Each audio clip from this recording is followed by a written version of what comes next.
Tu fais peut-être partie des tourterelles qui font des erreurs dans leurs rencontres et dans leurs relations. En fait, tu en fais absolument partie puisqu'on fait tous des erreurs à un moment ou un autre. Et en fait, un peu tout le temps, donc tu en fais forcément partie. Mais tu fais peut-être partie de celles qui les répètent, et ça c'est un autre sujet. De celles qui les répètent ou de celles qui ont peur de les répéter et qui, du coup, ne poursuivent pas les relations de peur de répéter les mêmes erreurs et sont dans une espèce de statu quo chiant. Donc les 3 erreurs qu'on va voir aujourd'hui, ce sont les 3 erreurs à ne plus faire sous aucun prétexte. Même si c'est difficile, même si ça rentre en conflit avec d'autres choses et machin, à ne faire sous aucun prétexte, sous peine d'aller en enfer. Pas l'enfer avec le diable, les 170 degrés où tout est rouge et enflammé, hein, ça c'est l'Amazonie en ce moment. L'enfer du cœur, des relations de merde et de la répétition des schémas pourris. Tu peux être sûr que si tu fais ces erreurs-là, ça va mal se passer. Donc à partir de maintenant, tu les fais plus.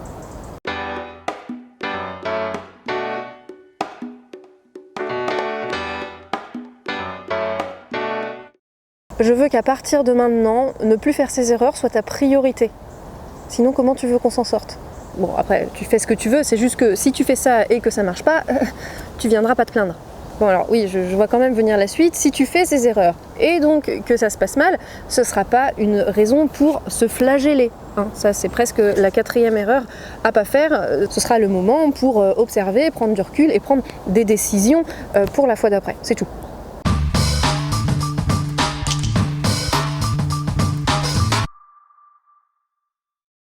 Première erreur à éviter, chercher à plaire. Dans le sens, faire des choses exprès. Alors on parle pas de juste mettre une belle chemise, tu vois, bien que si en fait ça peut rentrer dedans. En fait là on parle de faire des trucs que tu ne ferais pas si tu étais sûr de plaire sans. En gros c'est pas la peine de mettre la belle chemise à une date si c'est pas une chemise que tu mets tous les jours. C'est pas vrai ici de mettre cette chemise, c'est pas le toi avec qui le gars va passer 25 ans. C'est pas la peine de vouloir paraître cool parce que à l'intérieur tu te sens anxieuse et pas intéressante et que tu te dis je vais jamais plaire à qui que ce soit là-dessus. C'est prendre l'autre pour un con au profit d'un lien avec lui, mais du coup sur une base de mensonge. Chercher à plaire, faire des choses exprès pour ça, c'est de la manipulation pure et simple pour obtenir de l'amour. C'est chercher à contrôler comment l'autre te voit, et le contrôle est un tue-l'amour, c'est niqué dès le début. C'est un mauvais calcul parce que ça te conduit à faire des choses pour plaire, parce que tu crois que si tu ne les fais pas, tu ne plairas pas. À l'extérieur, ça dit « je suis super sympa ». Est-ce que tu baises? Alors qu'à l'intérieur, ça dit « putain, je vais finir seule, aime-moi ». Est-ce que tu baises? En fait, ton « je suis cool, je suis sympa », malgré toi, il sonne faux. Et du coup, le mec en face, il prend pas, même sans qu'il puisse s'en rendre compte consciemment. Et quasi tout se joue inconsciemment dans une rencontre. Donc tu vois, oui, peut-être que ça marche un petit peu au début, mais une relation ne peut pas s'épanouir sur cette base. Donc ça marche pas. Ça marche pas pour le couple que tu veux construire, ton couple basé sur la confiance. Comment tu peux espérer co-construire un couple basé sur la confiance si d'emblée t'amènes un truc incohérent et manipulateur? Commence par l'induire cette confiance en étant vrai. Arrête d'arnaquer les gens, putain. Ton seul job pour séduire c'est d'être vrai. Regarde ma vidéo sur la séduction. Pourquoi tu as du mal à ne pas faire cette erreur? Parce que dans ta tête, t'as pas de plan B, ou tu crois pas au plan B. Et donc du coup, ça t'expose à abandonner la seule stratégie que tu connais pour choper, et donc du coup, ça t'expose à ne pas choper, et donc du coup, ça t'expose à ta hantise. Je vais finir seule. Mais comprends bien ma tourterelle, et d'ailleurs je ne t'apprends rien, que cette hantise, tu es précisément en train de la provoquer en t'accrochant à cette mauvaise stratégie. Donc laisse-la de côté et au moins le temps de tester autre chose, et puis tu verras bien si au final tu la reprends après ou pas. Mais pour arrêter de faire cette erreur et de m'envoyer des messages sur Facebook et Instagram auxquels je peux pas répondre, comme quoi c'est toujours la merde et que tu comprends pas pourquoi, est-ce que j'aurais un conseil et machin, oui, il va bien falloir faire le truc différent et donc chiant, d'abandonner ta stratégie de merde. Oh là là, oui, je suis dans la dépendance affective, je dois guérir mes blessures. Mais même pas! Arrête avec cette étiquette qui te maintient dans le passé là. Oui d'accord, t'as peut-être un peu de stock émotionnel à évacuer, mais en attendant, si tu veux un mec qui partage ta vie de tous les jours, commence à être avec lui dès le début, comme tu es, dans ta vie de tous les jours, ou comme tu veux le devenir. Et si ta vie de tous les jours t'emmerde, change-la, petit à petit. Mais ça n'empêchera pas ce que je viens de dire.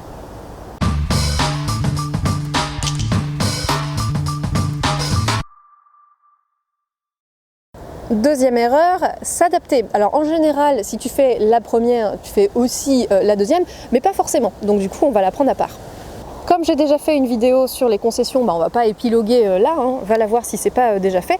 Mais en gros, quand tu t'adaptes, tu te mets de côté. Si tu fais que te mettre de côté, tu vas disparaître. Tu vois, mon autofocus, là, il me voit plus.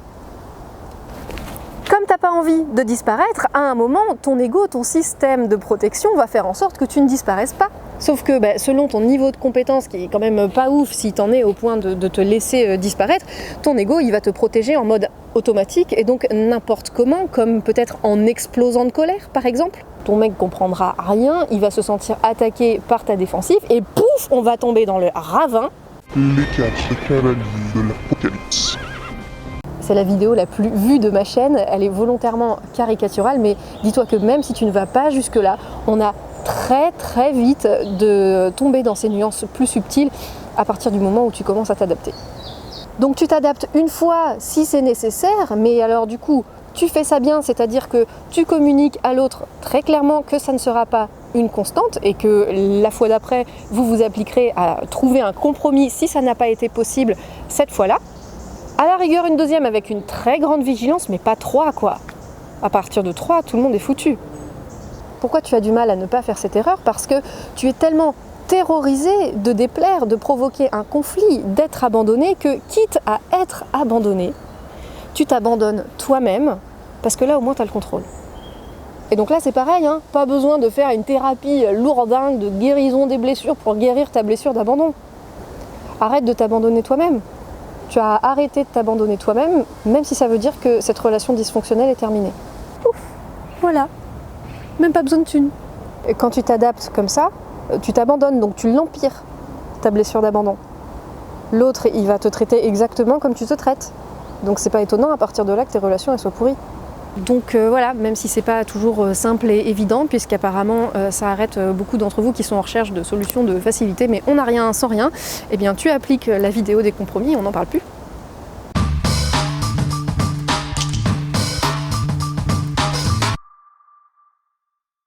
Troisième erreur fatale, vouloir avoir raison. Là, on est dans un autre comportement d'ego pur et simple.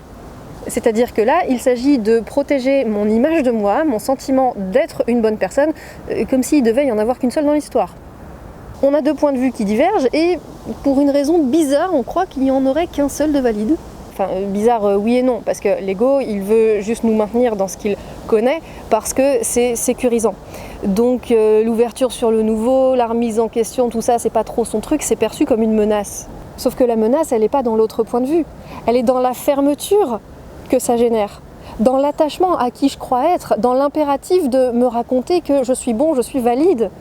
Ton couple basé sur la confiance, il pourra commencer à exister à partir du moment où tu sortiras du monde dans lequel il y aurait un quelconque combat à gagner, où tu travailleras non pas pour gagner, mais pour faire coexister 2 mondes différents, sur un pied d'égalité, dans un troisième où les 2 mondes ont raison. Chercher à avoir raison. C'est qui ? Oh, c'est mon petit chat. Allô, mon petit chat. Chercher à avoir raison, soit le jeu le plus toxique auquel tu peux jouer dans une relation, également connu sous le nom de ping-pong, c'est chercher à avoir raison sur l'autre. C'est une prise de pouvoir. C'est pas s'affirmer, mais s'imposer. Et du coup, c'est prendre le pouvoir. Ça conduit inéluctablement à la phase inévitable, mais c'est un autre sujet, de la lutte de pouvoir dans laquelle 70% des couples se crament. Donc ça va. Je parle de cette phase de la lutte de pouvoir et des autres phases du couple dans mon programme vidéo Amour Toujours. Si tu veux approfondir le sujet, le lien est dans la description. Pourquoi tu as du mal à ne pas faire cette erreur? Parce que justement, tu ne veux pas t'oublier en relation. Parce que ne pas faire cette erreur implique de se mettre un petit peu de côté, le temps de juste de faire la place à quelqu'un d'autre. Bon, il n'y a personne, tant pis, voilà. C'est-à-dire que plutôt que vouloir prendre tout l'écran, là, eh ben, je vais me mettre de côté pour qu'il y ait quelqu'un d'autre qui partage cette fabuleuse image avec moi. Et toi, tu as du mal à te mettre de côté, puisque tu ne veux pas qu'on fasse l'autofocus sur les arbres. Donc voilà. Le dosage.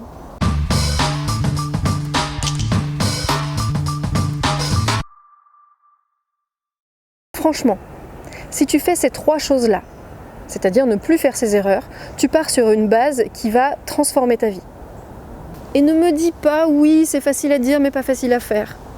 Je sais, oui, c'est pas facile à faire. Maintenant, arrête de faire des choses faciles à faire. Parce que ça pourrait très bien être justement la 4e erreur, ah non, c'était se flageller. La 5e erreur à ne pas faire, c'est chercher des trucs faciles.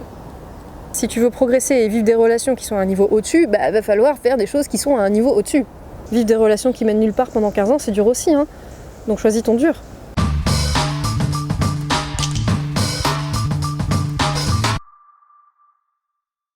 Reconnaître qu'une chose juste et sensée et difficile à faire, ça doit ne servir qu'à un truc. Le faire quand même. Choisis. Choisis chaque instant, tous les jours, renouvelle tes choix. Des fois, tu auras du mal à incarner tes nouveaux principes et c'est normal. Ça fait partie du chemin, ce ne sera pas une raison de se flageller. Juste de continuer jusqu'à la maîtrise.